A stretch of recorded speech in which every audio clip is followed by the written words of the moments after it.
नमस्कार, मी जगदीश देशमुख. जय महाराष्ट्रमध्ये आपल्या सगळ्यांचं स्वागत. या बातमीपत्रामध्ये आपण दिवसभरातील महत्त्वाच्या बातम्या या आपल्या प्रतिनिधींकडून समजून घेणार आहोत. सुरुवातीलाच बातमी आहे साताऱ्यातून. साताऱ्याचा वाद हा विधान भवनामध्ये पोहोचलेला आहे. विधान परिषदेमध्ये सुद्धा कुरघोडीचं राजकारण हे साताऱ्याच्या वादावरून सुरू झालेलं आहे.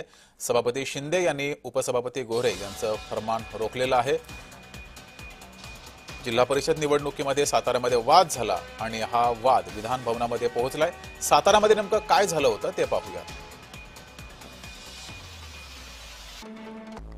सातारा झडपीमध्ये शिवसेना राष्ट्रवादी युतीला 65 पैकी 35 जागा मिळवत बहुमत प्राप्त झालं.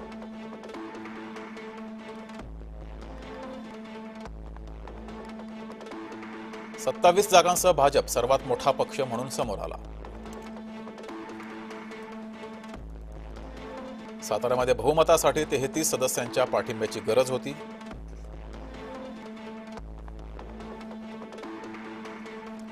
अध्यक्षपदाच्या निवडणुकीमध्ये भाजपानं 6 सदस्य फोडत अध्यक्ष बनवला. भाजपानं शिवसेनेचे 2, राष्ट्रवादीचे 3 सदस्य फोडले.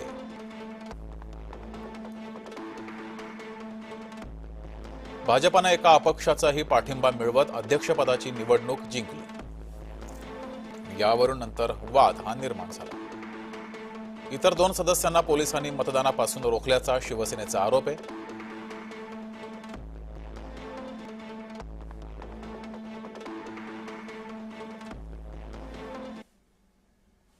तर नीलम गोरेंनी नेमके काय आदेश दिले ते पाहूयात. सातारा पोलीस अधीक्षकांना निलंबित करा असे आदेश नीलम गोरे यांनी दिले. झडपी आवारातील सीसीटीव्ही द्यावेत अशी ही मागणी केली. विभागीय आयुक्तांनी स्वतः लक्ष घालावं असंही म्हटलंय.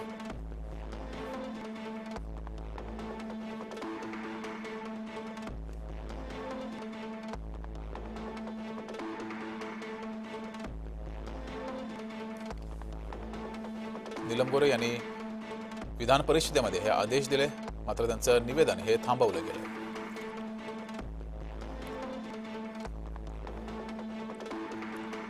अधिक माहिती घेऊया. आपले प्रतिनिधी कुणाल बोहिटे आपल्या सोबत जोडलेत. कुणाल, साताऱ्यामधील झेडपी निवडणुकीचा वाद हा साताऱ्यामध्ये न राहता मुंबईमध्ये पोहोचलेला आहे आणि मुंबईमध्ये सुद्धा यावरून जोरदार राजकारण सुरू झालंय. काय काय घडलंय दिवसभरात?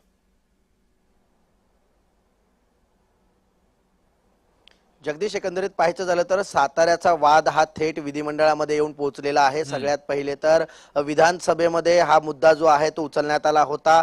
गृहमंत्री देवेंद्र फडणवीस यांच्याच उपस्थितीमध्ये उपमुख्यमंत्री एकनाथ शिंदे यांनी देखील या संपूर्ण वादाचा निषेध व्यक्त केलेला आहे. आणि त्यानंतर विधान परिषदेमध्ये हा मुद्दा गेल्यानंतर शंभूराज देसाई यांनी नेमका प्रकार काय घडला हा पटलावरती मांडला. त्याच्यानंतर ज्या उपसभापती आहेत नीलम गोरे या त्यावेळेस पीठासीन अधिकारी म्हणून बसल्या होत्या. त्यांनी थेट जे सातारचे एसपी आहेत त्यांना निलंबन करावं अशा प्रकारची मागणी करण्यात आली. मात्र थोड्याच वेळानंतर सभापती राम शिंदे हे सभागृहामध्ये आले. पीठासीन अधिकाऱ्याच्या ठिकाणी ते बसले आणि जयकुमार गोरे यांनी पुन्हा एकदा हाच मुद्दा उचलून धरला आणि त्यानंतर ज्या नीलम गोरे यांनी दिलेले आदेश आहेत ते स्थगित करण्याचे आदेश जे आहेत ते सभापती राम शिंदे यांनी दिलेले आहेत. त्यामुळे भारतीय जनता पार्टी आणि शिवसेनेमध्ये जोरदार खडाजंगी झालेली पाहायला मिळाली.